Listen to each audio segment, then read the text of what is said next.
بسم اللہ الرحمن الرحیم۔ السلام علیکم۔ لاکھوں کروڑوں درود و سلام نبی کریم صلی اللہ علیہ وآلہ وسلم پر۔ دیکھتی آنکھوں سنتے کانوں ضرب الاسلام کی جانب سے عبد المنان کا سلام پہنچے۔ محمد صلی اللہ علیہ وآلہ وسلم کی وفات کا واقعہ، کیا کیا معاملات وفات کے قریبی دنوں میں پیش آئے۔ بعض علماء کہتے ہیں کہ نبی صلی اللہ علیہ وآلہ وسلم 12 ربیع الاول کو پیدا ہوئے، اور کثیر تعداد علماء یہ کہتے ہیں کہ 9 محرم الحرام کو نبی صلی اللہ علیہ وآلہ وسلم پیدا ہوئے۔ یہ جو پیدائش پر علماء ڈیوائیڈ ہیں وہ اس لیے کہ اس وقت تاریخ لکھی نہیں جاتی تھی، لوگ نسبت سے یاد رکھتے تھے، اور جب نبی صلی اللہ علیہ وآلہ وسلم اس دنیا سے رخصت ہوئے اس وقت صحابہ کرام ڈیٹیل کے ساتھ حدیث مبارک کو محفوظ کرتے تھے، اس لیے 12 ربیع الاول کو ہی نبی صلی اللہ علیہ وآلہ وسلم اس دنیا سے رخصت ہو گئے ہیں۔ اس پر سارے علماء کرام متفق ہیں۔ وفات ظاہری کے 3 روز قبل جب حضور اکرم صلی اللہ علیہ وآلہ وسلم امہات المومنین حضرت میمونہ رضی اللہ تعالیٰ عنہ کے گھر تشریف فرما تھے، ارشاد فرمایا میری بیویوں کو جمع کرو۔ تمام ازواج مطہرات جمع ہو گئے، اور خود حضور اکرم صلی اللہ علیہ وآلہ وسلم نے دریافت فرمایا کیا تم مجھے اجازت دیتی ہو کہ بیماری کے دن حضرت عائشہ صدیقہ رضی اللہ تعالیٰ عنہ کے ہاں گزار لوں؟ تو سب نے کہا اے اللہ کے رسول، آپ کو اجازت ہے۔ پھر آپ نے اٹھنا چاہا لیکن اٹھ نہ پائے، تو حضرت علی رضی اللہ تعالیٰ عنہ اور حضرت فضل رضی اللہ تعالیٰ عنہ نے آگے بڑھے اور نبی صلی اللہ علیہ وآلہ وسلم کو سہارے سے اٹھا کر سیدنا میمونہ رضی اللہ تعالیٰ عنہ کے حجرے سے سیدنا عائشہ صدیقہ رضی اللہ تعالیٰ عنہ کے حجرے کی طرف لے جانے لگے۔ اس وقت صحابہ کرام رضوان اللہ اجمعین نے حضور اکرم صلی اللہ علیہ وآلہ وسلم کو اس بیماری اور کمزوری کے حال میں پہلی مرتبہ دیکھا تو گھبرا گئے، ایک دوسرے سے پوچھنے لگے کہ حضور صلی اللہ علیہ وآلہ وسلم کو کیا ہوا۔ چنانچہ صحابہ مسجد میں جمع ہونا شروع ہو گئے تو مسجد شریف میں ایک رش لگ گیا۔ حضور صلی اللہ علیہ وآلہ وسلم کا پسینہ شدت سے بہہ رہا تھا۔ حضرت عائشہ صدیقہ رضی اللہ تعالیٰ عنہ فرماتی ہیں کہ میں نے اپنی زندگی میں کسی کا اتنا پسینہ بہتے نہیں دیکھا، اور فرمایا میں رسول اللہ صلی اللہ علیہ وآلہ وسلم کے دست مبارک کو پکڑتی اور اسی کو چہرہ اقدس پر پھیرتی، کیونکہ نبی صلی اللہ علیہ وآلہ وسلم کا ہاتھ میرے ہاتھ سے کہیں زیادہ محترم اور پاکیزہ تھا۔ مزید فرماتی ہیں کہ حبیب خدا محمد رسول اللہ صلی اللہ علیہ وآلہ وسلم سے بس یہی ورد سنائی دے رہا تھا، لا الہ الا اللہ، بے شک موت کی بھی اپنی سختیاں ہیں۔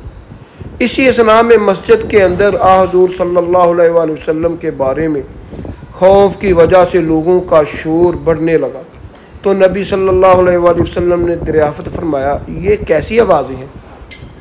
عرض کیا گیا ہے اللہ کے رسول، یہ لوگ آپ کی حالت سے خوف زدہ ہیں۔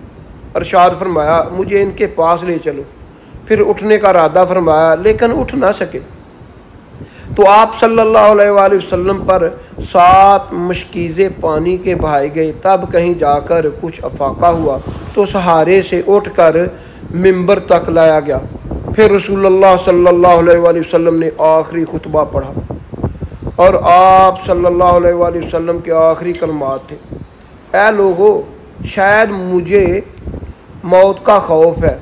سب نے کہا جی ہاں اے اللہ کے رسول۔ ارشاد فرمایا اے لوگو، تم سے میری ملاقات کی جگہ دنیا نہیں، سب سے میری ملاقات کی جگہ حوض کوثر ہے۔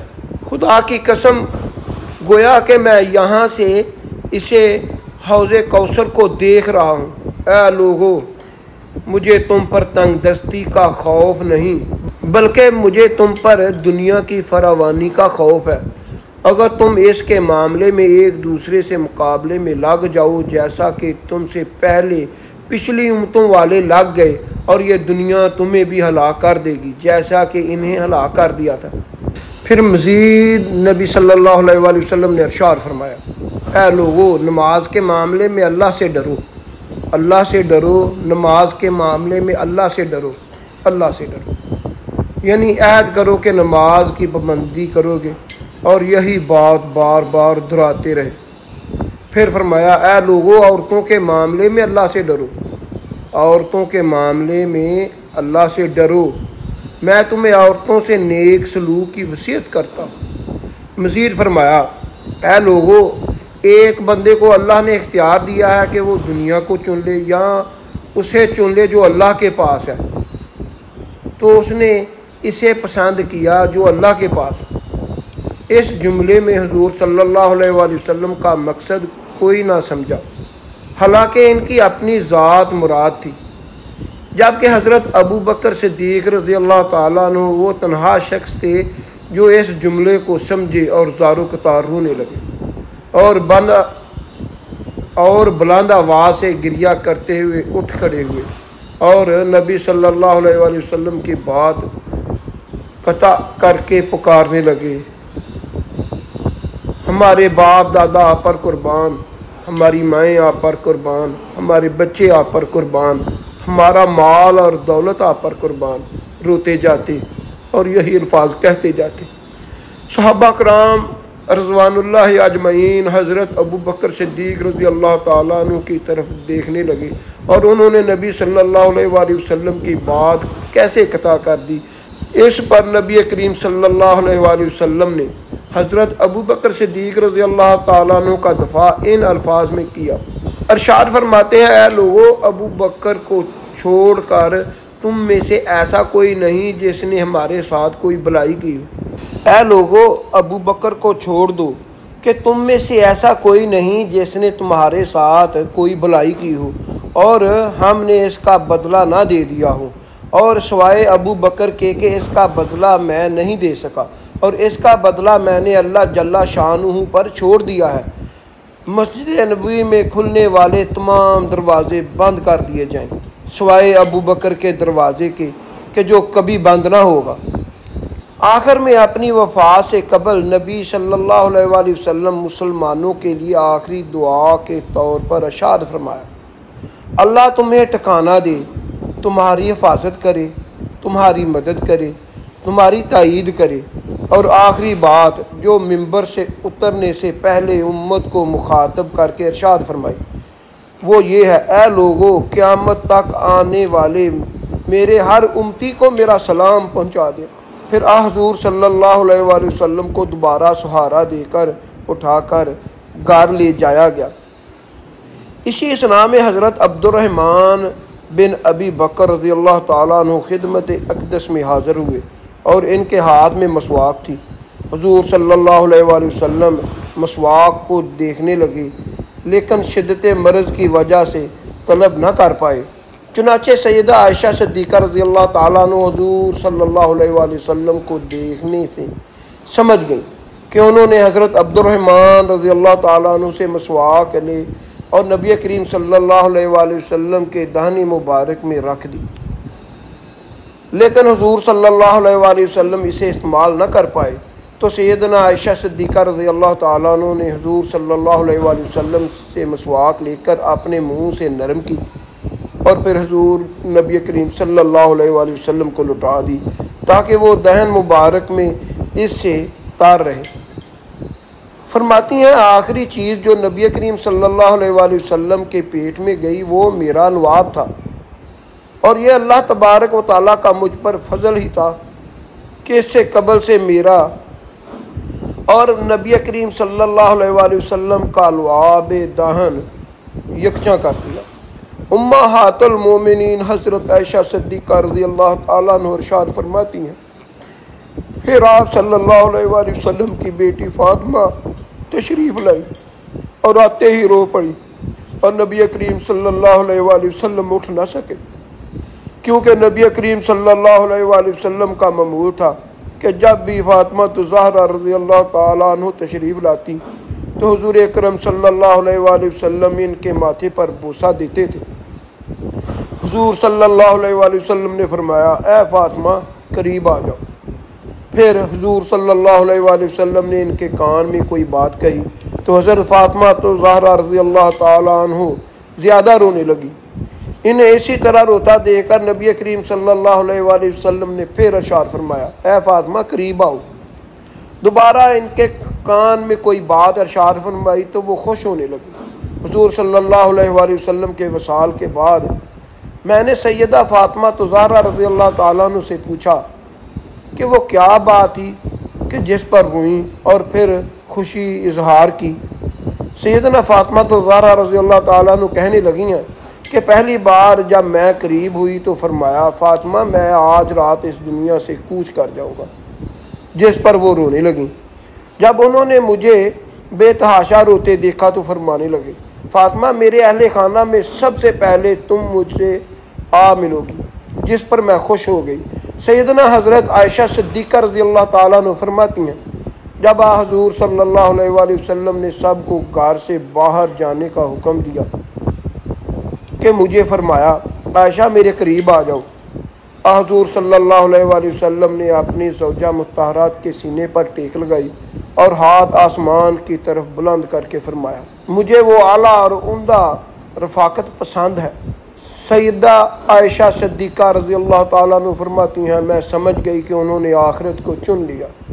جبرائیل علیہ السلام خدمت اقدس میں حاضر ہوئے اور ارشاد فرمایا، یا رسول اللہ صلی اللہ علیہ وآلہ وسلم، ملک الموت دروازے پر کھڑے شرف بارے یا بھی چاہتے ہیں۔ آپ سے پہلے انہوں نے کسی سے اجازت نہیں مانگی۔ آپ صلی اللہ علیہ وآلہ وسلم نے ارشاد فرمایا، جبرائیل اسے آنے دو۔ ملک الموت نبی کریم صلی اللہ علیہ وآلہ وسلم کے گھر میں داخل ہوئے اور کہا، السلام علیکم یا رسول اللہ، مجھے اللہ نے آپ کی چاہت جاننے کے لیے بھیجا ہے اور آپ دنیا ہی میں رہنا چاہتے ہیں یا اللہ سبحانہ و تعالیٰ کے پاس جانا چاہتے ہیں؟ فرمایا، مجھے اعلیٰ اور عمدہ رفاقت پسند ہے، مجھے اعلیٰ اور عمدہ رفاقت پسند ہے۔ ملک الموت حضور صلی اللہ علیہ وآلہ وسلم کے سرانے کھڑے ہوئے اور کہنے لگے، اے پاکیزہ روح، اے محمد بن عبداللہ کی روح، اللہ کی رضا اور خوشنودی کی طرف روانہ ہو، راضی ہو جانے والے پروردگار کی طرف جو غضبناک نہیں۔ سیدہ عائشہ صدیقہ رضی اللہ تعالیٰ عنہ فرماتی ہیں، پھر نبی کریم صلی اللہ علیہ وآلہ وسلم کا ہاتھ نیچے آ رہا تھا، پھر سر مبارک میرے سینے پر باری ہونے لگا۔ میں سمجھ گئی کہ حضور صلی اللہ علیہ وآلہ وسلم کا وصال ہو چکا۔ مجھے اور تو کچھ سمجھ نہ آئی، سو میں اپنے حجرے سے نکلی اور مسجد کی طرف دروازہ کھول کر کہا، رسول اللہ صلی اللہ علیہ وآلہ وسلم کا وصال ہو گیا، رسول اللہ صلی اللہ علیہ وآلہ وسلم کا وصال ہو گیا۔ مسجد آہوں اور نالوں سے گونج اٹھا۔ ادھر علی کرم اللہ وجہہ جہاں کھڑے تھے وہیں بیٹھ گئے، پھر ہلنے کی طاقت تک نہ رہی۔ ادھر عثمان بن عفان رضی اللہ تعالیٰ عنہ معصوم بچوں کی طرح ہاتھ ملانے لگے۔ پھر سیدنا عمر رضی اللہ تعالیٰ عنہ تلوار بلند کر کے کہنے لگے، خبردار جو کسی نے کہا رسول اللہ صلی اللہ علیہ وآلہ وسلم وفات پا گئے ہیں، میں اسی شخص کی گردن اڑا دوں گا۔ میرے آقا تو اللہ تعالیٰ سے ملاقات کرنے گئے ہیں، جیسے موسیٰ علیہ السلام اپنے رب سے ملاقات کو گئے تھے۔ وہ لوٹ آئیں گے، بہت جلد لوٹ آئیں گے۔ اب جو وفات کی خبر اڑائے گا میں اسے قتل کر ڈالوں گا۔ اس موقع پر سب سے زیادہ مضبوط برداشت اور صبر کرنے والا شخص سیدنا ابو بکر صدیق رضی اللہ تعالیٰ عنہ کی۔ آپ حجرہ نبوی میں داخل ہوئے اور رحمت دو عالم صلی اللہ علیہ وآلہ وسلم کے سینے مبارک پر ہاتھ رکھ کر رونے لگے اور کہہ رہے تھے، ہائے میرا پیارا دوست، ہائے میرا مخلص ساتھی، ہائے میرا محبوب، ہائے میرا نبی۔ پھر حضور صلی اللہ علیہ وآلہ وسلم کے ماتھے پر بوسہ دیا اور کہا، یا رسول اللہ صلی اللہ علیہ وآلہ وسلم، آپ پاکیزہ جی اور پاکیزہ ہی دنیا سے رخصت ہو گئے۔ سیدنا ابو بکر صدیق رضی اللہ تعالیٰ عنہ باہر آیا اور خطبہ دیا کہ جو شخص محمد صلی اللہ علیہ وآلہ وسلم کی عبادت کرتا ہے سن رکھے، حضور صلی اللہ علیہ وآلہ وسلم کا وصال ہو گیا ہے۔ کہ جو اللہ کی عبادت کرتا ہے وہ جان لے کہ اللہ تعالیٰ شانہ کی ذات ہمیشہ زندگی والی ہے جسے موت نہیں۔ سیدنا عمر رضی اللہ تعالیٰ عنہ کے ہاتھ سے تلوار گر گئی اور حضرت عمر رضی اللہ تعالیٰ عنہ فرماتے ہیں پھر میں کوئی تنہائی کی جگہ تلاش کرنے لگا جہاں اکیلا بیٹھ کر روئی۔ حضور صلی اللہ علیہ وآلہ وسلم کی تدفین کر دی گئی۔ سیدنا فاطمہ رضی اللہ تعالیٰ عنہ روتی ہیں۔ سیدنا فاطمہ رضی اللہ تعالیٰ عنہ فرماتی ہیں تم نے کیسے گوارا کر لیا کہ نبی کریم صلی اللہ علیہ وآلہ وسلم کے چہرہ انور پر مٹی ڈالو، پھر کہیں گے ہائے میرے پیارے ابا جان کہ اپنے رب کے بلاوے پر چلے جائیں، ہائے میرے ابا جان کہ جنت الفردوس میں اپنے ٹھکانے کو پہنچ گئے، ہائے میرے پیارے ابا جان ہم جبرائیل علیہ السلام کو ان کے آنے کی خبر دیتے وَمَا عَلَيْنَا إِلَّا الْبَلَاغُ الْمُبِينُ۔ ایسی اچھی اسلامی ویڈیو دیکھنے کے لیے میرا چینل ضرب الاسلام سبسکرائب کر لیں، بیل آئیکن کے نشان کو آن کر لیں تاکہ میری لیٹسٹ ویڈیو آپ کو وقت پر مل سکے۔